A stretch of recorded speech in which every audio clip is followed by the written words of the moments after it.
او بالاخره د ناسا څیړونکو او د ناسا کارکوونکو وروسته له 10 کاله خواوشا زحمت او 10 میلیارده ډالرو په قیمت یو داسې تلسکوپ جوړ کړ چې د جیمز ویب په نوم ده. هغه یې فضا ته پرون واستاوه. په فضا کې به هغه انسانانو ته ډېر نوي او جالب معلومات ورکوي. خو دا ډیره ستره پروژه ده چې 10 کاله خواوشا په کار وسه او دغه پروژه پرون د اریان توغندي په وسیله باندې دغه تلسکوپ پاس اسمان ته واستول شو یا فضا ته واستول شو چې دوی لویوالی د ټینس د میدان په اندازه ده او جګوالی بیا د 3 پوړیزې ودانۍ په اندازه ده. دغه د سپوږمۍ نه 4000 لرې د ځمکې په 1.5 میلیون کیلومتره کې نصب کیږي چې دی به هلته د کهکشانو، نوو ستورو، سیارو او داسې نورو ډیرو مهمو او د فضایي موجوداتو په اړه باندې انسانانو ته معلومات ورکوي. شاید بیخي جالب او نوی اوسي کله چې دغه په فضا کې نصب سي. دا باید په یو میاشت کې هلته خپل هدف ته ورسیږي ځکه ډیره لرې لاره ده. نو دا به یو میاشت په لاره کې چې دا خپل هدف ته رسیږي او هلته ځای پر ځای کیږي.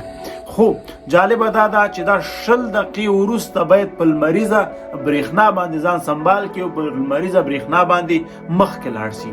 دا چې اوس تر اوسه پورې بریالی ده او سیستم یې ښه مخ په وړاندې روان ده چې 20 دقیقې وروسته یې ځان په لمریزه برېښنا باندې سنبال کړ او بره یې خپله سرکلوله یې ماته کړله او لمریزې برېښنا ته یې ځان عیار کړ او نور یې مخ په بره حرکت وکړو چې رفتار یې هم ډېر تیز و. دا چې کله هلته ورسیږي او هلته ځای پر ځای سي نو د دې دغه کامرې او د دې دغه سیستم یا کشفیات دومره قوي او دومره تیز دي چې انسانان د دې په واسطه کولی شي چې ډېرې وړې سیارې یعنې ډېر واړه ستوري په کهکشان کې کشف کړي او ویني او حتی تر دې هم ترې خبر شي چې په کهکشانونو کې څه دي، نور کوم ژوندي موجودات هلته شته ده نشته ده. نو دغه تلسکوپ چې اوس هلته استول شوی ده ډېره تمه کېږي چې انسانانو ته به ډېر مهم او ډېر د انسانانو لپاره ګټور معلومات ترلاسه کړي او د انسانانو لاس ته به راسي. خو یو بد خبر دا هم کېدلی شي یا بد خبر هم ورته ویلی شو که خدای مکړه چېرته دغه تلسکوپ خراب څه نو بیا ورته لاسرسی نشته ده، نه څوک هلته ورتللی شي او نه د ورتللو امکان شته ده ځکه دا خپله تر یو کوم ځای چې دا ځي دا یو میاشت سفر ده او که دغسې یو پروژه چې دی پې کار کړی و دومره قوي جوړه کړې وه که دومره یو بله پروژه جوړوي او انسانان په دغه پروژه کې بیا هلته ورلیږي نو 10 میلیارده ډالر کمه پیسه نه ده. دا دومره پیسې دي لکه څومره چې امریکا د افغانستان ټوله سرمایه کنګل کړې ده. 10,000 میلیونه ډالر یا 10 میلیارده ډالر دي دغه.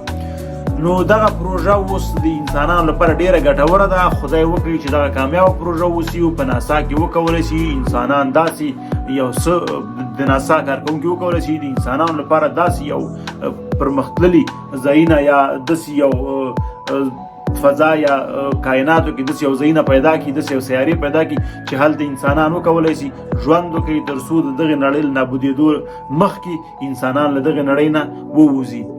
هیله ده په یو لایک او کمنټ له موږ ملاتړ وکوئ. زموږ یوټیوب چینل سره سبسکرایب کړئ، دغه معلومات له ملګرو دوستانو سره هم شریک کړئ او دغسې معلوماتونه ځان خبروئ. دا ډېرې مهمې موضوعګانې دي.